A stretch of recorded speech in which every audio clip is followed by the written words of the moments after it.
How often do Ukrainians regret giving up their nuclear arsenal? Every few weeks, the topic of nuclear weapons pops up in Ukrainian media and social networks.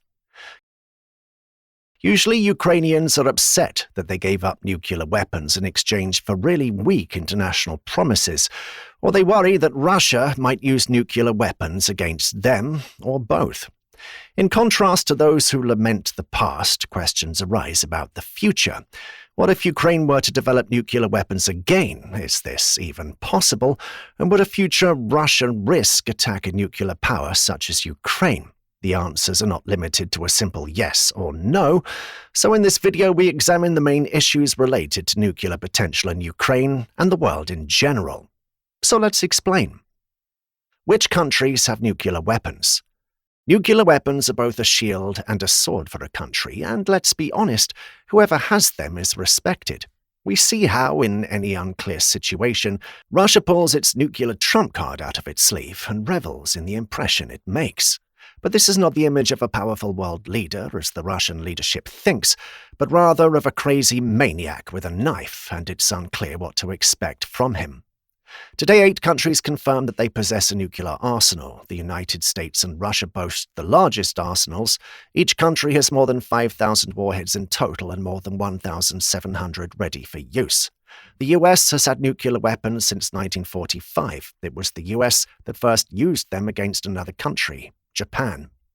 Apart from the US itself, American nuclear weapons are now located in the following NATO countries in Europe: Belgium, Germany, Italy and the Netherlands, and Turkey. All these countries participate in NATO's deterrent system to maintain the balance of power and prevent war in Europe. Previously, they were also in Japan, South Korea, Greece, Canada, Taiwan, and the Philippines.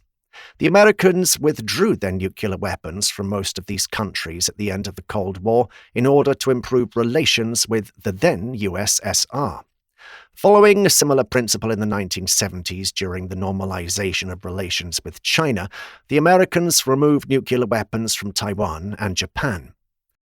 The Russian Federation inherited the world's largest nuclear arsenal from the USSR, which had possessed it since 1949. This was made possible by the nuclear disarmament of Ukraine, Belarus, and Kazakhstan in the early 1990s. In 2024, Russia deployed nuclear weapons in Belarus to put pressure on the West over its aid to Ukraine. Presumably, these are only tactical weapons. The nuclear arsenals of other countries consist of hundreds of warheads. Accurate information on the number is not available in the open, and the figures may change. However, based on open sources, we can reconstruct the situation as follows.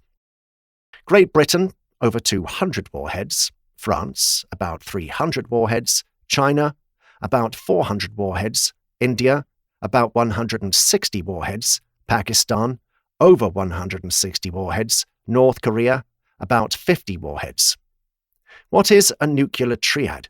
It should be clarified that when we compare the nuclear arsenals of different countries, we take into account not only the number of warheads and their power, the availability of means of delivery is also important. In this context, the term nuclear triad is used. This is a kind of nuclear superpower that a country possesses if it has the capability to strike. From the ground, this requires missile silos with launchers. From the air, using strategic aviation. From the sea, mostly from ballistic missile submarines.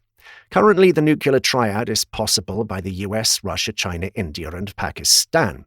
40 years passed between India's first nuclear weapons test and the moment they formed the nuclear triad in 2016. A ballistic missile submarine was launched, and now India is actively working to create a ballistic missile submarine fleet. Pakistan is working to create a nuclear submarine, but in the early 2000s it stated that diesel submarines could also carry nuclear missiles. This means that Pakistan also has a nuclear triad in a sense. The United Kingdom has Trident ballistic missile submarines. France has strategic aviation and Triumphant submarines. So we can say that these countries are very close to having a nuclear triad. Does the Nuclear Non-Proliferation Treaty work? In 1968, the UN General Assembly voted in favor of the International Treaty on the Non-Proliferation of Nuclear Weapons. The idea for this treaty arose out of concern about the consequences of the nuclear arms race during the Cold War. This important document was intended to make the world safer, reduce the risk of nuclear war, and help countries work together on the peaceful use of nuclear energy. Countries that possess nuclear weapons have committed not to transfer them to other states. Those who do not possess them have committed not to develop or acquire them from nuclear powers. In 1969, this treaty was ratified by the US, the USSR, and the UK. France and China joined only in 1992. India, Pakistan, and Israel didn't want to renounce the future development of nuclear weapons, so they didn't sign the treaty. Ukraine signed it after gaining independence in 1994. In 2003, North Korea unilaterally withdrew from the treaty. Interestingly, the parties to the treaty get access to technology for developing nuclear energy as long as they don't use it to make weapons. But North Korea got this access and used it to make weapons. Basically, it totally screwed over all the other parties to the treaty. It was sanctioned for this, but remains in power thanks to the support of China and Russia. The treaty contains 3 points on the non-proliferation of nuclear weapons. First, states that possessing any nuclear weapons undertake not to transfer them to third countries or assist anyone in developing them. Second, nuclear countries must strive to abandon nuclear weapons in the future. And third, countries must use nuclear energy only for peaceful purposes.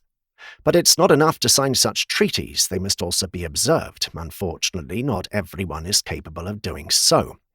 As always, when it comes to non-compliance with agreements, Russia comes to the fore. But it all started back in the days of the USSR when North Korea turned to Moscow and Beijing for help in developing nuclear weapons. Both the Soviet Union and China publicly refused, but the USSR offered to jointly develop nuclear energy. So under the guise of developing peaceful atomic energy, the Soviet Union was directly involved in the creation of the Atomic Energy Research Center in Yongbyon and transferred the IRT-2000 nuclear reactor to the North Koreans. This was in the early 1960s, before the signing of the Nuclear Non-Proliferation Treaty. However, this cooperation continues to this day. The only difference is that the USSR has been replaced by its successor, the Russian Federation. India conducted its first nuclear tests in 1974, but it only acknowledged that it had nuclear weapons in 1998 after successfully testing thermonuclear weapons. At the same time, Pakistan did the same. It claimed that this was a response to India's actions. The nuclear programs of India and Pakistan developed in parallel. There was a race to create nuclear weapons. Although the intelligence services of other countries knew about the development of nuclear weapons in India and Pakistan, no sanctions were ever imposed on them. But in essence, neither India nor Pakistan signed the Nuclear Non-Proliferation Treaty, and they did so on principle. They believed that restricting other countries' possession of nuclear weapons strengthened the monopoly of those who already had them. Therefore, imposing sanctions on them for this seemed inappropriate, but there were other reasons for the absence of sanctions, such as geopolitical consequences. The US saw India as a strategic partner and a counterweight to China. Pakistan was an important ally of the US in the Afghan War against the Soviet intervention from 1979 to 1989. And US intelligence knew in advance that India and Pakistan had the technical capability to build nuclear weapons, so it came as no surprise in 1998. Iran only came close to building nuclear weapons, for which it was punished with sanctions and harsh opposition from the international community, particularly the nuclear powers. In 2015, the US, the UK, France, Germany, Russia, China, and the EU signed a nuclear deal with Iran. Iran promised not to enrich uranium in exchange for lifting sanctions, but in 2018, US President Donald Trump announced that the US was pulling out of the nuclear deal. In 2025, again during Trump's term, the question of the need for a new peaceful nuclear agreement arose. Media reports, citing sources, say that Trump asked Russian dictator Putin to mediate in this cooperation, and Putin agreed. Brazil and Argentina, which joined the Non-Proliferation Treaty in the 1990s, officially and publicly announced the dismantling of their nuclear programs. Libyan leader Muammar Gaddafi also agreed to abandon his nuclear ambitions in the early 2000s in exchange for the easing of sanctions and the opportunity to emerge from internal isolation. In the 1980s, South Africa developed and tested nuclear weapons. South Africa's delivery systems included aircraft and launch silos. Israel helped with the development, selling tritium and participating in the design of ballistic missiles. Taiwan also assisted South Africa with its nuclear program. However, South Africa found itself in a difficult position due to internal and external problems. It was forced to abandon its nuclear weapons and dispose of its missiles. This happened in the late 1980s and early 1990s. However, South Africa still had enriched uranium that could be used to create nuclear weapons. Incidentally, since we have mentioned Israel, it does not officially possess nuclear weapons, but there is a very high probability that that is not the case. They adhere to a kind of nuclear ambiguity principle. They neither confirm nor deny the existence of nuclear weapons. Researchers estimate that Israel has about 90 nuclear warheads and may even have a nuclear triad. Which country could have nuclear weapons? According to the International Atomic Energy Agency, IAEA, an organization that promotes the peaceful use of nuclear energy and prevents its use for military purposes, there are so-called threshold countries. These are countries that have the technical capabilities to build nuclear weapons. About 30 countries with nuclear power plants and developing nuclear energy programs have the potential to do so. Among the countries with nuclear power plants, Japan, Germany, and the Netherlands are considered to have the necessary equipment and scientific potential to develop nuclear weapons in a short period of time. Why is there more talk about nuclear weapons now? The issue of nuclear weapons became relevant after Russia attacked Ukraine in 2014, and it has become particularly acute since the full-scale invasion in 2022. I kindly ask everyone to observe a minute of silence in memory of the victims of the aggression. I thank you, Mr. President.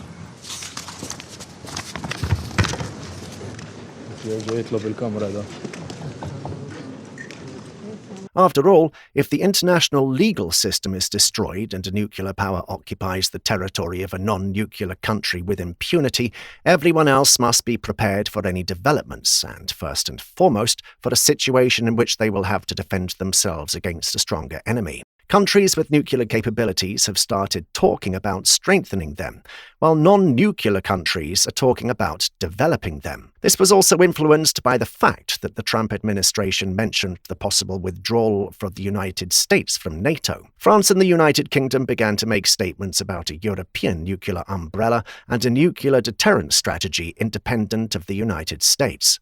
I have also decided to initiate strategic discussions regarding our defense of the entire continent with the help of our nuclear weapon. Germany is also closely following this discussion, although so far only at a level of political statements. It is worth noting that just a few years ago, this would have been considered impossible and politically suicidal in Germany. Moreover, the issue of Germany's militarization has been virtually taboo since World War II. Over the past decades, there has been a reduction in the Bundeswehr defense spending and the capacity of the defense industrial complex.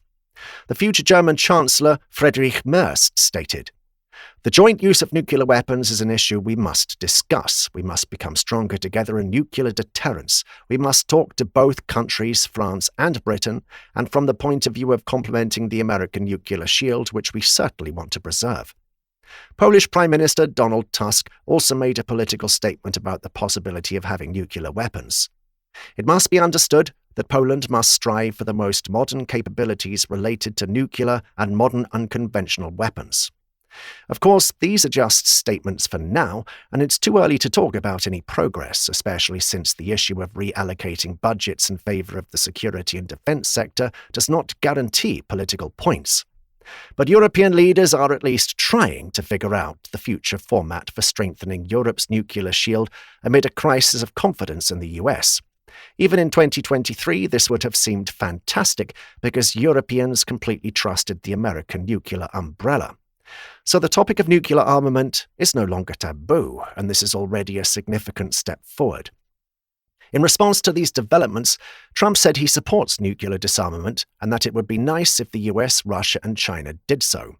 He has said this before, but there are doubts that nuclear powers will start giving up their weapons. Iran, for example, rejected US proposals and stepped up its nuclear program. And the upcoming joint exercises between Iran, Russia, and China are a signal that two nuclear powers support a third that plans to become nuclear. What about the Budapest Memorandum? The USSR was a nuclear power, and when it collapsed, the question naturally arose of what would happen to its nuclear weapons. Should everything be left where it was, including in Ukraine, or should all the players disarm? Russia would certainly not have agreed to the latter. The Soviet Union left Ukraine with 176 intercontinental ballistic missiles in underground silos, over 1,500 strategic nuclear warheads for strategic aviation, and an estimated 3,000 to 4,000 tactical nuclear warheads. At the same time, it was the third largest nuclear arsenal in the world after Russia and the United States. There is widespread belief that it was the signing of the Budapest Memorandum that forced Ukraine to give up all its nuclear weapons, but in fact Ukraine began nuclear disarmament even before the infamous memorandum. The 1990 Declaration of Sovereignty, which is a constitutional act, already stated that Ukraine planned to be non-aligned, i.e. a neutral and non-nuclear state. Let us digress briefly and explain that Ukraine's non-nuclear and non-aligned status at the constitutional level lasted only from 1990 to 1996. In 1996, the Constitution of Ukraine was adopted, which made no mention of neutrality or non-nuclear status. However, by that time, Ukraine had already surrendered its nuclear weapons. Non-alignment reappeared in the law of Ukraine on the principles of domestic and foreign policy during the presidency of Viktor Yanukovych. This provision was repealed in 2014. In 2019, Ukraine confirmed its course toward joining NATO and the EU. So it turns out that Ukraine now has room for maneuver. But let's return to disarmament. In 1991, the Ukrainian parliament adopted a resolution on the non-nuclear status of Ukraine. The next step was the signing in 1992 of the Lisbon Protocol to the 1991 Treaty on Strategic Offensive Reductions. The US and the USSR signed it a year earlier. In the protocol, Ukraine, Belarus, and Kazakhstan joined the Treaty on the Non-Proliferation of Nuclear Weapons, but in fact the document became the basis for the nuclear disarmament of these countries. Disarmament meant the transfer of the Soviet arsenal of strategic nuclear weapons to Russia as the self-proclaimed successor to the USSR. It is this protocol, and not the Budapest Memorandum, that is the key document for Ukraine's nuclear disarmament. The memorandum signed in 1994 stated that the guarantor countries, the US, the UK and Russia, undertook to protect the sovereignty and territorial integrity of Ukraine, not to use any weapons against Ukraine, and to refrain from economic pressure. In fact, the Budapest Memorandum is an annex of the Lisbon Protocol. Then, between 1995 and 1996, Ukraine transferred all its strategic nuclear warheads to Russia. Interestingly, tactical nuclear weapons began to be transported from Ukraine to Russia back in 1992. This happened without official agreement with the Ukrainian leadership. How can such actions be described? It seems that the word theft would not be too strong. This took place under the cover of orders from the command of the CIS Joint Forces, creating specifically to control the nuclear weapons of the former USSR. President Leonid Kravchuk allegedly tried to stop the process, but to no avail. The Ukrainian authorities were not ready for an international scandal. At that time, Ukraine still had weak institutions and had declared its desire to become nuclear-free. In addition, it was under pressure from the US and Russia. Why did Ukraine agree to nuclear disarmament? The main reasons why Ukraine remained without nuclear weapons are as follows. First, external pressure, primarily from the US and Russia. The US wanted to eliminate the threat posed by intercontinental ballistic missiles stationed on Ukrainian territory and aimed specifically at the US. The Americans had little idea what Ukraine would look like in the future and what its relationship with America would be. A compromise involving the transfer of the nuclear arsenal to Russia instead of dismantling seemed less risky to them.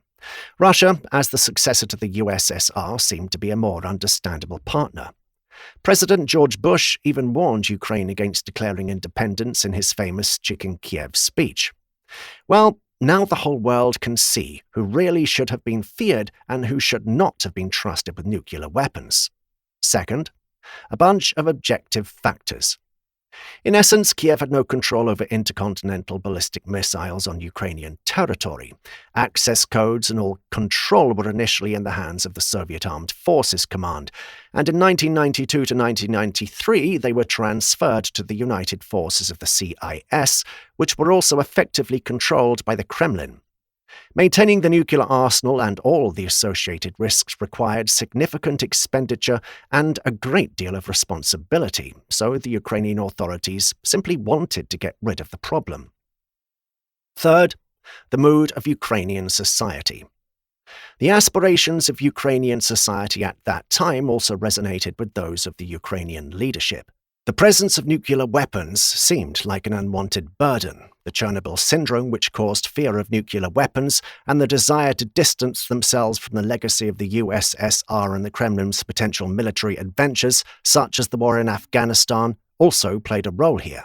For Ukraine, declaring itself nuclear-free and non-aligned seemed like a way out of the situation. Moreover, most people did not believe that nuclear weapons would pose a threat to Ukraine from Russia, or that Ukrainians would need them to defend themselves against Russian aggression.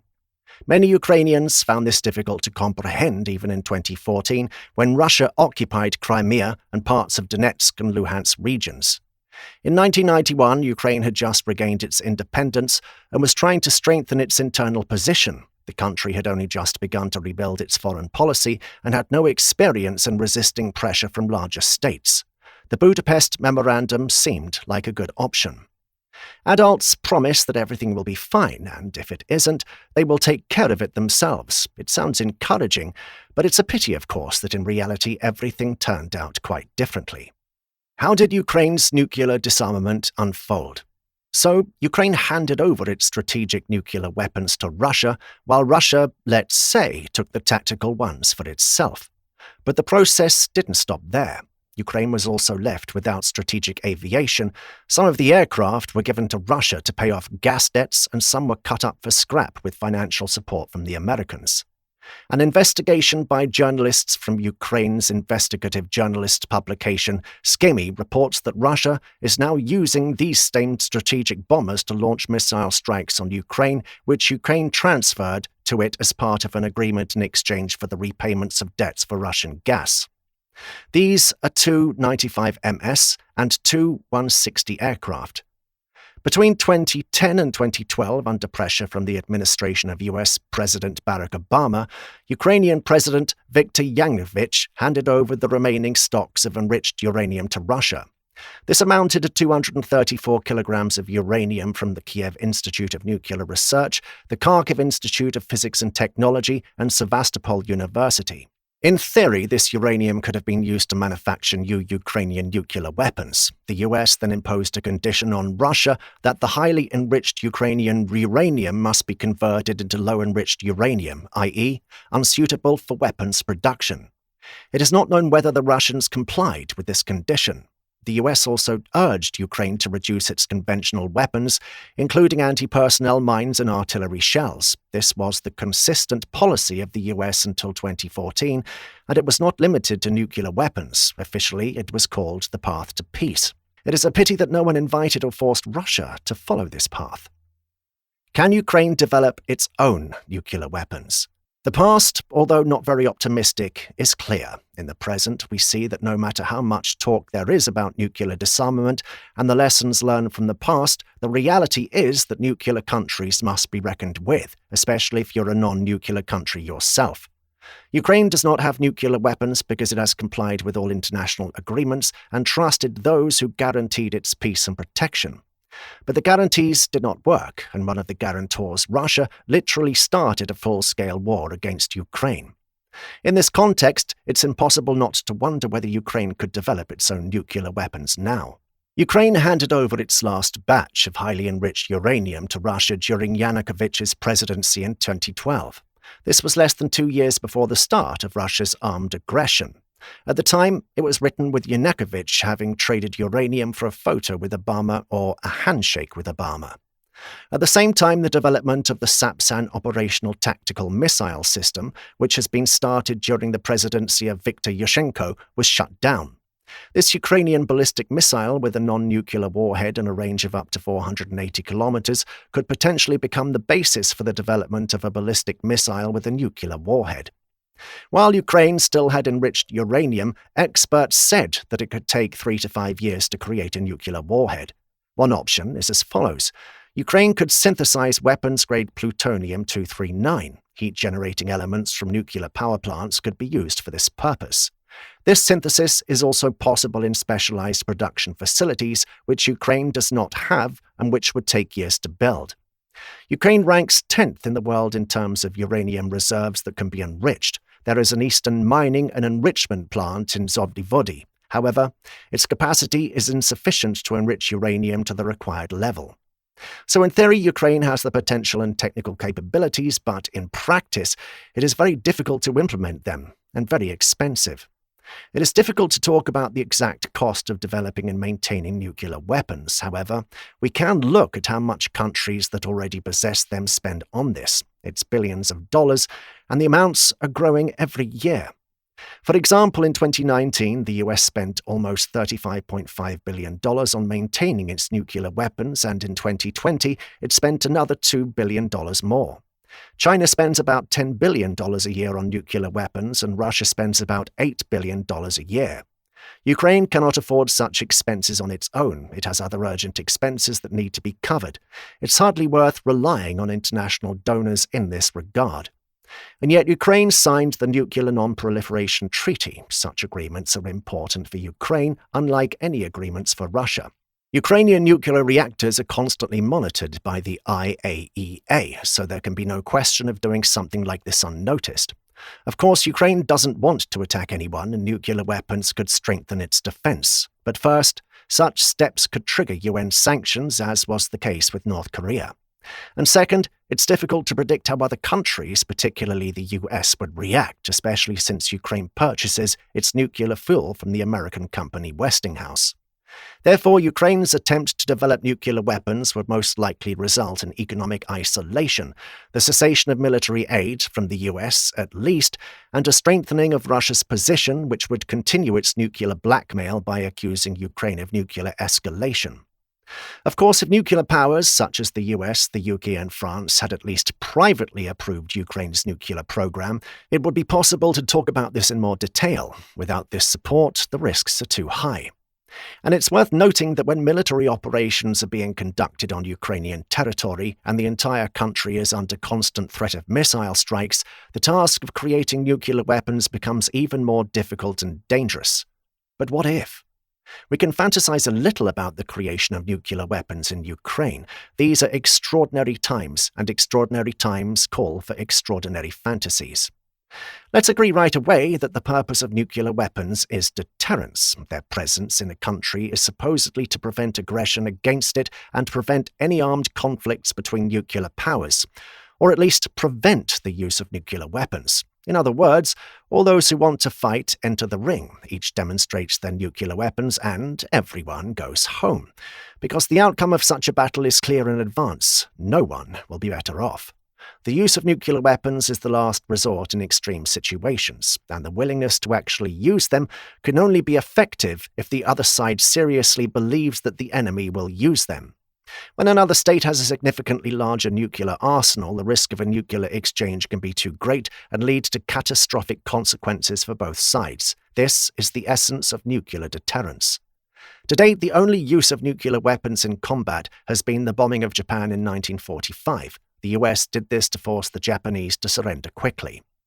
After 1945, the confrontation between the nuclear powers of the US and the USSR took place within the framework of the Cold War. There have also been armed clashes between nuclear powers, for example, the armed conflict between the USSR and China over Damansky Island, Zhenbao, in 1969, or the border clashes between China and India in 2020. There were also armed conflicts between nuclear and non-nuclear powers, the Sino-Vietnamese War of 1979 and the Falklands War between Great Britain and Argentina in 1982. However, in none of these conflicts were there even hints of public threats to use nuclear weapons, unlike Putin, who threatens Ukraine and the world with nuclear weapons in any unclear situation. As we've already said, developing nuclear weapons today is expensive and risky. It would be more expedient for Ukraine to direct such resources towards the technical improvement of conventional weapons as well as increasing their numbers. Simply put, it would be more effective for Ukraine to spend money on non-nuclear weapons, for example, on ballistic missiles, operational tactical missile systems, strike UAVs, Palincia and Peklo missile drones, as well as cruise missiles. The sufficient number of such weapons would mean the ability to deliver massive destructive strikes on enemy territory, at least to operational depth. Today, nuclear warheads are not a panacea for Ukraine because Ukraine has no means of delivery. It lacks strategic aviation, ballistic missiles, and launch silos, everything that had been given to Russia or scrapped. The only Ukrainian diesel submarine, the Zaporizhzhia, was also captured by the Russians in 2014, but it was not suitable for nuclear weapons anyway. Ukraine still does not have its own military satellites to guide nuclear weapons. Currently, Ukraine is using other countries' satellites in the war against Russia, but it's unlikely that they will provide data for the use of Ukrainian nuclear weapons. Talks about a European nuclear shield are relevant, and Ukraine may participate in future joint nuclear projects with the EU. Ukrainian scientists made a significant contribution to the development of the USSR's nuclear program and, accordingly, to the creation of Soviet nuclear weapons. For example, the atom was split for the first time in 1932 in Kharkiv at the Physics and Technology Institute under the direction of Kirill Sanilkov.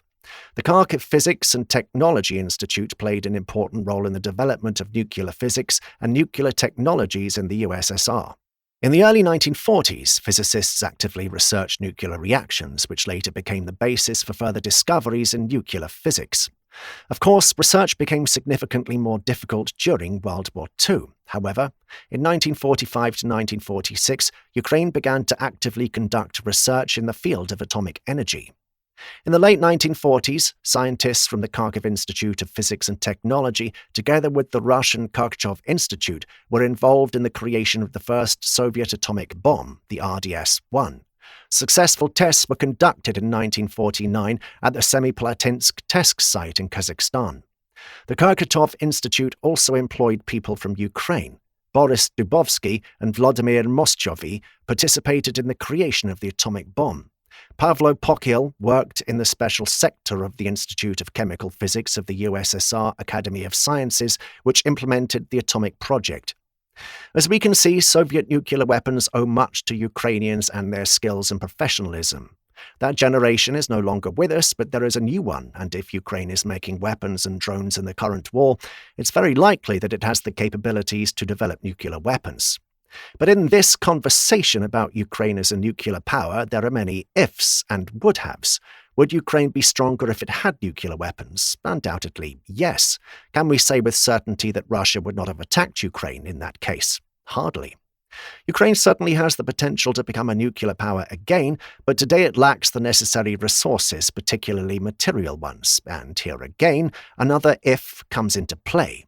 If Ukraine decides to develop nuclear weapons, it will need to secure the full support of its international partners. A strong Ukraine that can defend itself is in the interests of not only Ukrainians themselves. Perhaps the nuclear threat from Russia will prompt Europe and other countries to recognize this as soon as possible and help Ukraine, including in strengthening its nuclear component. After all, this would strengthen the entire European nuclear shield and the security of the entire continent. Finally, if Ukrainians have learned anything in recent years, it's to quickly acquire new knowledge, put it into practice, and respond to challenges. Dwelling on the past and fantasizing about how things could have been only hinders progress. Ukraine must move forward toward victory.